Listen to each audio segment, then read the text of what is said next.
Assalamualaikum warahmatullahi wabarakatuh. Perkenalkan, nama saya Rizka Ramadhani dari Prodi Teknik Lingkungan Angkatan 2021 dengan NIM 2107110649 kelas B. Pada video kali ini, saya akan menjelaskan dan menjawab pertanyaan ujian akhir semester mata kuliah Pendidikan Kewarganegaraan nomor 2 sampai dengan nomor 5. Baiklah, langsung saja pertanyaan nomor 2. Apa target saudara pasca mendapatkan materi pendidikan kewarganegaraan di perguruan tinggi? Hubungkan dengan komitmen upaya pemberantasan korupsi. Jawaban saya, target saya pasca mendapatkan materi pendidikan kewarganegaraan mengenai upaya pemberantasan korupsi adalah berkomitmen dalam mencegah korupsi. Karena sesuai dengan sila keempat bahwa harus ada pemimpin yang bertanggung jawab, tetapi banyak kita lihat bahwa sekarang banyak pejabat-pejabat negara yang melakukan korupsi. Untuk itu, setelah saya mempelajari materi ini, saya ingin berkomitmen dalam mencegah korupsi dengan dukungan masyarakat dan pemerintah sekitar agar negara kita bebas dari korupsi dengan cara sebagai berikut. Yakni yang pertama, menanamkan semangat nasional yang positif dengan mengutamakan pengabdian pada bangsa dan negara melalui pendidikan formal, informal, dan agama. Yang kedua, itu sistem keuangan dikelola oleh pejabat yang memiliki tanggung jawab etis tinggi dan dibarengi sistem kontrol yang efisien. Yang ketiga, ada tanamkan sejak dini sikap untuk menghindari korupsi dan pencegahan korupsi yang dimulai dari hal-hal yang kecil. Upaya yang keempat yaitu pemerintah harus tegas dalam menghukum pelaku korupsi dalam memberantas korupsi yang tidak hanya berfokus pada instansi atau jabatan tertinggi, tetapi juga fokus memberantas korupsi yang mungkin dapat dilakukan oleh pegawai biasa sekalipun. Upaya yang kelima yaitu hendaknya setiap masyarakat yang memiliki kepentingan dengan pegawai atau seseorang dengan jabatan tertentu tidak memberikan hadiah ataupun yang bersifat suapan. Kemudian upaya selanjutnya yaitu hendaknya setiap masyarakat dan pemerintah yang melihat adanya tindakan korupsi itu melapor kepada aparat berwajib agar kasus tersebut dapat ditangani dengan baik. Kemudian lanjut kita ke pertanyaan nomor 3. Jelaskan masalah kewarganegaraan di negara Indonesia terkait dengan keberagaman antar suku, agama, ras, dan antar golongan. Kemudian cari satu kasus, uraikan kasus tersebut dan berikan pandanganmu terkait keberagaman di Indonesia saat ini. Baiklah, jawaban saya. Di sini saya akan menjelaskan mengenai kasus tragedi Sampit dan berusaha memberikan pandangan saya mengenai tragedi Sampit ini. Konflik Sampit adalah kasus kerusuhan antar etnis yang terjadi di Sampit pada awal Februari 2021. Konflik ini dimulai di kota Sampit, Kalimantan Tengah, yang kemudian meluas ke seluruh provinsi, termasuk ibu kota Palangkaraya. Konflik ini terjadi antar suku Dayak asli dan warga migran Madura. Kala itu para transmigran asal Madura telah membentuk 21% populasi Kalimantan Tengah. Akibatnya Kalimantan Tengah merasa tidak puas karena terus merasa disaingi oleh Madura. Karena adanya permasalahan ekonomi ini, terjadilah kerusuhan antar orang Madura dengan suku Dayak. Penyerangan ini lantas membuat sekitar 1.335 orang Madura harus mengungsi. Insiden kerusuhan ini terjadi pada tahun 2021. Kericuhan bermula saat terjadi serangan pembakaran sebuah rumah di Dayak. Kericuhan bermula pada saat terjadi serangan pembakaran rumah Dayak. Menurut rumor warga Madura lah yang menjadi pelaku pembakaran rumah Dayak tersebut. Sesaat kemudian warga Dayak pun mulai membalas dengan membakar rumah-rumah orang Madura. Profesor Usop dari Asosiasi Masyarakat Dayak mengklaim bahwa pembantaian oleh suku Dayak dilakukan guna mempertahankan diri setelah beberapa warga Dayak diserang. Disebutkan juga bahwa seorang warga Dayak disiksa dan dibunuh oleh sekelompok warga Madura setelah sengketa judi di desa Karengpangi pada tanggal 17 Desember tahun 2000.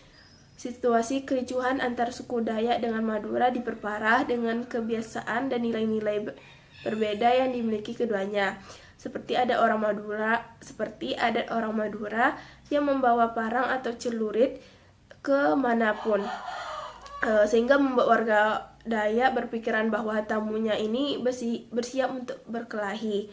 Kemudian konflik Sampit sendiri diawali dengan perselisihan antara dua etnis ini sejak akhir tahun 2000. Kemudian pertengahan Desember tahun 2000, bentrokan antar etnis Dayak dan Madura terjadi di Karengpangi, kemudian membuat hubungan keduanya menjadi bersitegang. Ketegangan semakin memuncak setelah terjadi perkelahian di sebuah tempat hiburan di desa pertambangan emas di Ampalit. Seorang etnis Dayak bernama Sandong tewas akibat luka bacok yang ia dapat. Kemudian ini membuat keluarga dan tetangga Sandong merasa sangat marah. Kemudian dampaknya itu 2 hari setelah peristiwa tersebut, sekitar 300 warga Dayak mendatangi lokasi tewasnya Sandong untuk mencari sang pelaku. Tak berhasil menemukan pelakunya, kelompok warga Dayak melampiaskan kemarahannya dengan merusak 9 rumah, 2 mobil, 5 motor, dan 2 tempat karaoke milik warga Madura. Penyerangan ini lantas membuat sekitar 1.335 orang Madura mengungsi pada akhirnya pada tanggal 18 Februari 2021. Suku Dayak berhasil menguasai Sampit. Kemudian polisi menahan seorang pejabat lokal yang diduga sebagai salah satu dalang di balik serangan ini. Orang yang ditahan tersebut diduga membayar 6 orang untuk memprovokasi kerusuhan di Sampit. Kemudian ribuan warga Dayak mengepung kantor polisi di Palangkaraya sembari meminta pembebasan para tahanan. Permintaan mereka dikabulkan oleh polisi pada tanggal 28 Februari tahun 2001. Kemudian militer berhasil membubarkan massa Dayak dari jalanan. Dari konflik Sampit ini setidaknya ada 100 warga Madura dipenggal kepalanya oleh suku Dayak. Kemudian konflik Sampit sendiri mulai mereda setelah pemerintahan meningkatkan keamanan, terus mengevakuasi warga dan menangkap para provokator. Untuk memperingati akhir konflik ini, dibuatlah perjanjian damai antar suku Dayak dan suku Madura. Guna memperingati perjanjian damai tersebut, maka dibentuk sebuah tugu perdamaian di Sampit. Nah, dari konflik ini saya menemukan letak penyebabnya, yaitu kurangnya sikap saling menghargai antar sesama, kemudian juga kurang sikap toleransi, sikap nasionalis, dan kurang pemahaman tentang multikulturalisme. Sehingga jika sikap tersebut kita terapkan, maka konflik yang muncul tidak akan sekejam itu. Kemudian kita masuk ke pertanyaan nomor 4, yakni NKRI adalah negara yang terdiri dari ribuan pulau. Dengan demikian sering dikatakan Kepulauan Nusantara. Pertanyaannya, upaya-upaya apa yang harus dilaksanakan dalam rangka sosialisasi pengembangan wawasan Nusantara tersebut? Jawaban saya, secara garis besar, cara pandangan dalam wawasan Nusantara adalah mengutamakan persatuan dan kesatuan wilayah dan tetap menghargai serta menghormati kebinekaan dalam setiap aspek kehidupan nasional untuk mencapai tujuan nasional. Sehingga ada upaya-upaya dan implementasi yang dapat dilakukan untuk berbagai golongan masyarakat. Seperti yang pertama itu kita masuk ke upaya yang dilaksanakan untuk memberikan pemahaman tentang wawasan kebangsaan atau wawasan Nusantara Indonesia terhadap seluruh komponen bangsa. Yang pertama, untuk tingkat pendidikan taman kanak-kanak atau TK, Ini dengan mengenalkan tentang lagu-lagu kebangsaan dan lagu-lagu nasional serta lagu-lagu daerah. Kemudian mengenalkan juga bahasa Indonesia dan bendera merah putih sebagai bendera Indonesia.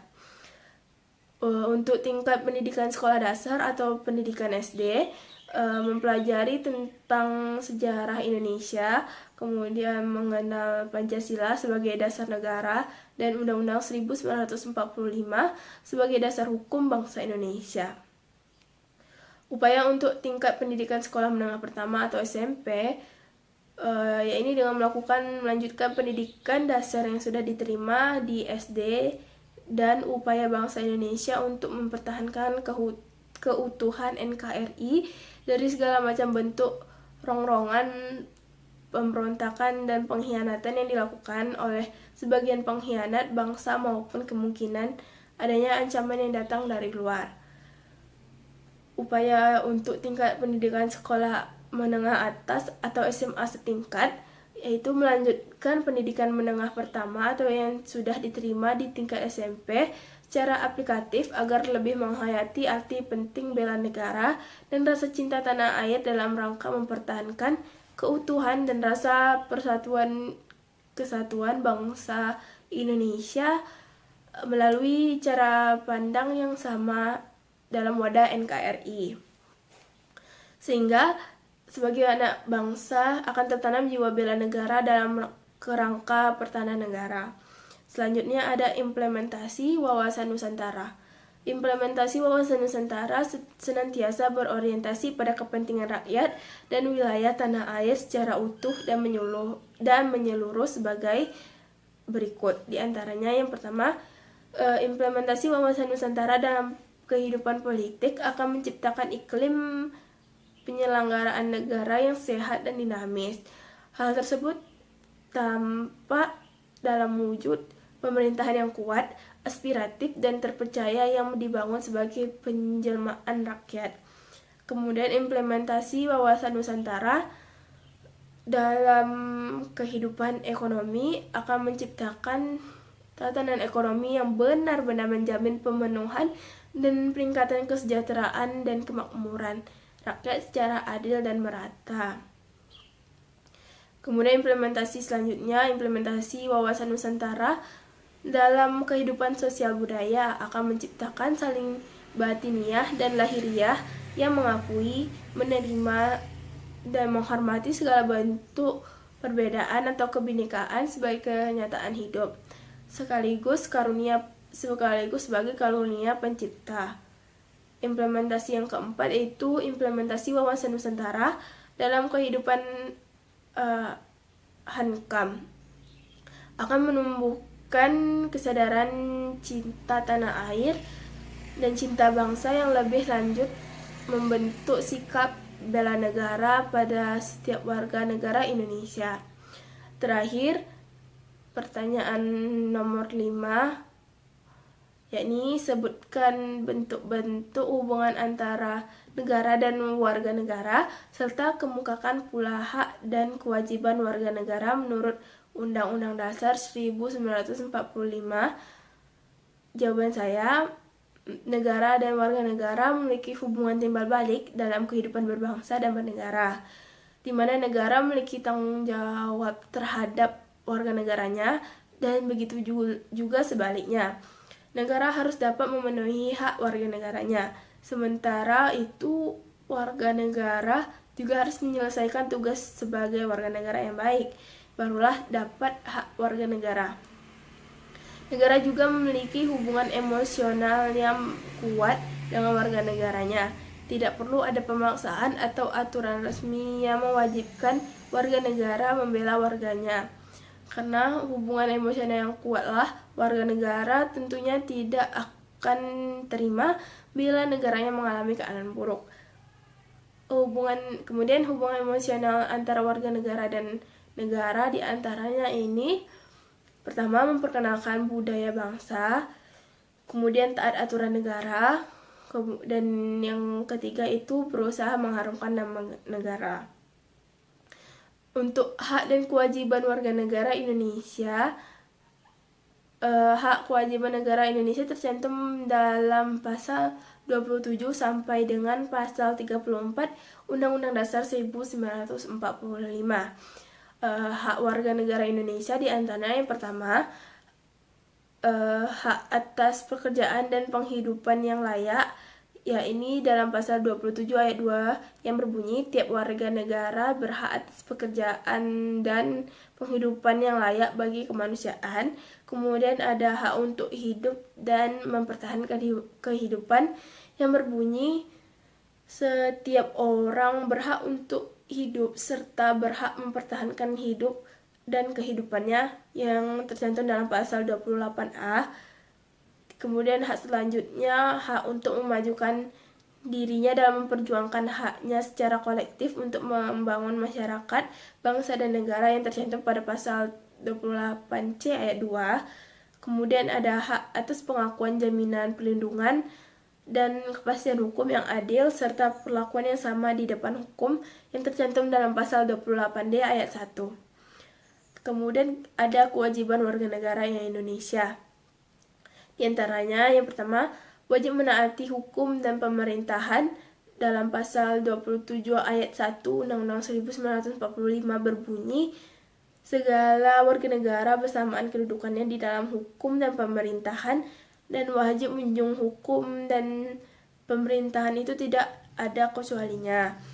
Kemudian ada wajib ikut serta dalam upaya pembelaan negara dalam pasal 27 ayat 3 Undang-Undang Dasar 1945 menyatakan bahwa setiap warga negara berhak dan wajib ikut serta dalam upaya pembelaan warga negara. Kemudian ada wajib menghormati hak asasi manusia orang lain. Pasal 28J 1 menyatakan bahwa setiap orang wajib menghormati hak asasi manusia orang lain. Kemudian ada wajib ikut serta dalam usaha pertahanan dan keamanan negara dalam pasal 30 ayat 1 Undang-Undang Dasar 1945 menyatakan tiap-tiap warga negara berhak dan wajib ikut serta dalam usaha pertahanan dan keamanan negara. Hak dan kewajiban telah dicantumkan dalam Undang-Undang Dasar 1945, ya ini dalam pasal 26, 27, 28, dan 30, yakni pasal 26 ayat 1 yang menjadi warga pasal 26 ayat 1 yang menjadi warga negara Indonesia adalah orang-orang bangsa Indonesia asli dan orang-orang bangsa lain yang disahkan dengan undang-undang sebagai warga negara. Dan pada ayat 2, syarat-syarat mengenai kewarganegaraan ditetapkan dengan undang-undang. Kemudian ada pasal 27 ayat 1, segala warga negara bersamaan dengan kedudukannya di dalam hukum dan pemerintahannya wajib menjunjung hukum dan pemerintahan itu. Pada ayat 2, tiap-tiap warga negara berhak atas pekerjaan dan penghidupan yang layak bagi kemanusiaan. Pasal 28, kemerdekaan berserikat dan berkumpul, mengeluarkan pikiran dengan lisan dan sebagainya ditetapkan dengan undang-undang. Kemudian ada pasal 30 ayat 1, hak dan kewajiban warga negara untuk ikut serta dalam pembelaan negara, dan ayat 2 menyatakan pengaturan lebih lanjut diatur dengan undang-undang.